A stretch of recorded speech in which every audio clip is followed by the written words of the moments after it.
afternoon, and thank you for joining us on Across the Fence. I'm Jolie Whitney. What's more Vermont than maple syrup? Well, we've come up with one possible answer. How about an iconic symbol of New England that could be traced back to ancient Babylon? I'm talking, of course, about the covered bridge. The Vermont Covered Bridge Society was formed in 2000 to address the loss of these bridges and to preserve those bridges that remain. This dedicated group of volunteers works with the state and municipalities to secure and sustain the 500 or so covered bridges that span Vermont. To talk about the Vermont Covered Bridge Society, we've invited two members of the group, Beth Brown-Limmer and Mark Maddox. Welcome to both of you. Thank you. We're happy to have you. And before we jump in too much, let's talk about what the Covered Bridge Society does. Beth? Well, we do a number of things, but one of the things that we have been concentrating on is expanding our access so that people know that there's a Vermont Covered Bridge Society. And even though we've been 25 years in history, we need to have a more forward-facing. And so this is a great opportunity for us to come and talk to the folks in Vermont about the Vermont Covered Bridge Society. So we educate folks about covered bridges, the historic value of them, and the need to preserve them, which is our primary mission. We also do a lot of events. We have started a fundraising arm just in the last 2 or 3 years. So we go to fairs and festivals, and we have a booth, and we interface with people there and sell them merchandise and recruit them as members. And so that is primarily what we do. Great. And why did you both get involved? Mark, we'll start with you. So I got involved at the Chester Festival. I met Beth there and was talking about the bridges, and I really like the covered bridges. I just think they're a great symbol. I'm not from Vermont, so for me it was a way to get to know Vermont more, and I just love the history of the bridges and the architecture of the bridges. So it's been a year and it's been fun. Being able to explore the covered bridges. So. Yeah, absolutely. And how about for you, Beth? Well, it was a lucky day at Chester Festival when we met Mark, because Mark has really jumped into the Vermont Covered Bridge Society both feet. And we have a number of members that have done that just recently, and that's really has breathed new life, if you will, into the society. But I'm a native Vermonter. I was born in Proctor Hospital, and raised in Castleton, and have lived for the last 45 years in Sudbury, Vermont. And so covered bridges have always just been the part of the tapestry of my life, you know, as it is for many Vermonters. You know, they travel through them on their way to work, they, you know, on their way to the grocery store or whatever. And so it's just always been one of the things that I love about Vermont, and there's a number of things that I love about Vermont, but covered bridges comes to the top of the list. Sure, and what's the significance of covered bridges? So covered bridges are covered because they are trying to protect the timber truss that is the actual structure of the bridge. And so lots of people would say, oh, well, you know, why is it that they covered them? Well, we needed to protect them from the weather in Vermont. So from the storms, of, you know, the snowstorms, the rainstorms, and all different kinds of things like that. And it's worked because we have many covered bridges here in Vermont that are upwards to 175, reaching almost 200 years old. So it's a good idea that the Yankee ingenuity, if you will, tried out, and we continue to support and think it's a fine thing to do. Yeah, clearly they've stood the test of time. Exactly, many of them. exactly. And Mark, you have a map here. It looks like of all the places that there are covered bridges in the state. So what's the 100 Covered Bridge Club? So this is the map of all the historic and authentic covered bridges. There are 100 in the state, 3 of which cross into New Hampshire. So New Hampshire really has control of it because New Hampshire owns the river. But this is it's kind of a challenge for in a year to see if you can hit all the covered bridges in the state. So the 100 Covered Bridge Club, that's the goal, is to hit all the covered bridges, and I have been diligently working on it. This is my list. I'm down to 14 bridges left to hit. So I never thought I would do it. It just started as, oh, I'll take a look at closest. But And it's a lot of fun to actually go around and see the different bridges and see the different building techniques. Sure. Is there one off the top of your head that you have to hit next? Yes, I am going to hit East Fairfield this afternoon. Oh, nice. So I have update. a few on my list to get. Absolutely. And besides thinking of maybe Vermont, when you think of a covered bridge, people will often think of them as quaint. Why is it, what's the value in maybe maintaining something that in this day and age might seem almost antiquated? Well, the value is great in regards to the tourist industry because people come from all over the world to see the covered bridges in Vermont and throughout the United States. And if you go bridging, like that's what we call it, but if you go bridging, you'll meet people from all over the world. And for instance, just this last Saturday morning, a group of us went down to, that live in Rutland County, went down to 4 of the covered bridges in Rutland County and swept them out. And while we were there, of course, people came. And so we had a couple from Utah that came while we were at the Brown Covered Bridge in North Shrewsbury, and we recruited them as members because they were so interested in the bridge and what we were doing there.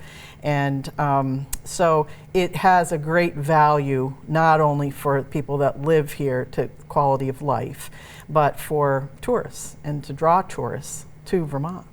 And countless roads and different bridges got damaged in the flooding last year. How have the covered bridges fared? Last year wasn't as bad as Hurricane Irene. However, there were a couple notable ones. The Kingsland Covered Bridge in East Clarendon was being rebuilt, and the floods damaged the abutments, so that stalled work and caused redo.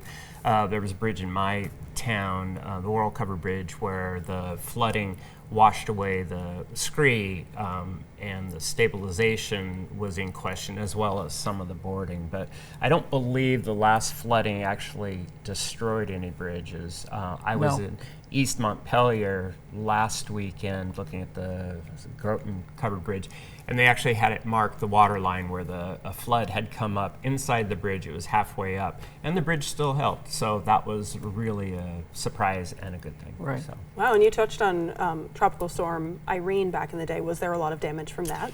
Yes, one of the covered bridges in my town, the Bartonsville Covered Bridge, was taken out, and people actually were there watching it float down the river. Wow. And disintegrated. And the Brown Covered Bridge in North Shrewsbury that I spoke of earlier, that also was shook up and was closed to traffic for a number of years until that could be put to rights. So yeah, we had, water is a bad thing. Yeah, absolutely. For sure. But this year also, we had, last year, in 2023, the Cambridge Junction Bridge was also, had some abutment work that it was needing, and they are putting it to rights now. And then the flood was so high in the Lamoille River that all the siding on the downstream side of the bridge was taken out by the water. But it's being put back and repaired now. Sure, we're talking about all this damage and some of the maintenance. How much money does it take to preserve and protect these bridges? A lot. A lot. Just the Kingsley restoration, and the Kingsley restoration occurred from May of 2023 until July of 2024. And it was actually reopened, and we had a community celebration. We had about 100 people there to celebrate the reopening of the Kingsley Bridge, and that project itself was $2.7 million. So it takes upwards to $3 million to put a bridge, authentic covered bridge back, or build it to begin with, build it back. And you talk about like pretty big figures for paying for this. Do you work with a lot of nonprofits or municipalities or the state to help pay for this? Well, we work with the Department of Transportation in regards to letting them know. We have a Bridge Watch, what we call a Bridge Watch committee, and every member of the Vermont Covered Bridge Society is an unofficial bridge watcher.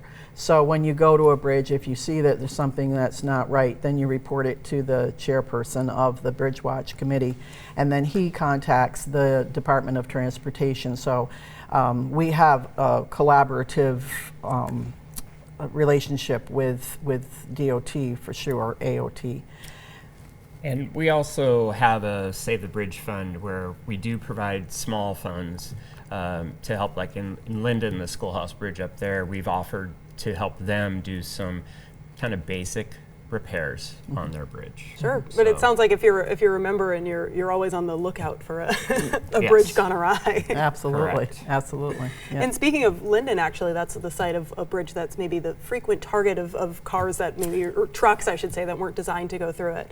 So what can we do to kind of protect and prevent cars hitting bridges like that? Well, it's hard to get people to actually read the signs showing that the bridge is too big, and also think about, okay, my truck is too big, I know it, so I can't go through. But the Miller's Run Bridge up in Linden, they're now installing headache bars. So it's sunken concrete, steel beams. So if a vehicle is too big, it won't damage the bridge, but the truck will have some nice damage to it. But it sounds like bridges that are maybe a little too small for trucks tend to have some signage, let everyone know. Oh, yes. All the bridges have signage, yes. They have to, Yes. yeah. And the Sanderson Bridge down in Brandon was just hit by an 18-wheeler on the 4th of October. And that was actually a very sad thing, but a very good success story, because, of course, when the bridge was hit, they closed it to traffic. It's a traveled bridge, and so it was closed until the chairperson of our Bridge Watch committee, who is a big timber specialist himself, went down there to inspect the bridge and deemed it safe for travel. It does have some injury to the portal and to the roof. Then he provided an estimate for the repairs at the same time. So the bridge was open within 12 hours of the time that it had been closed to traffic. So Great. That was because of the Vermont Covered Bridge Society. And unfortunately, we're actually out of time, but can you quickly tell us how you can become a member? Well, you can become a member by going to our website. We have vermontbridges.org is our website, and you can join there. And we also have an online store at our website, and we sell merchandise there, Great. such as our calendars, Sure. which are all Vermont Covered Bridges. Oh, would you in look at that? Vermont, and we've done that for 3 years, and it's been a very successful fundraising tool for us. Great. All right, thank you so much for joining us thank today. you. Great, thank you. And I guess we can say we've crossed that bridge on Across the Fence. I want to thank the crew behind the scenes here at WCAX who make our program possible. I'm Jolie Whitney. Have a good one.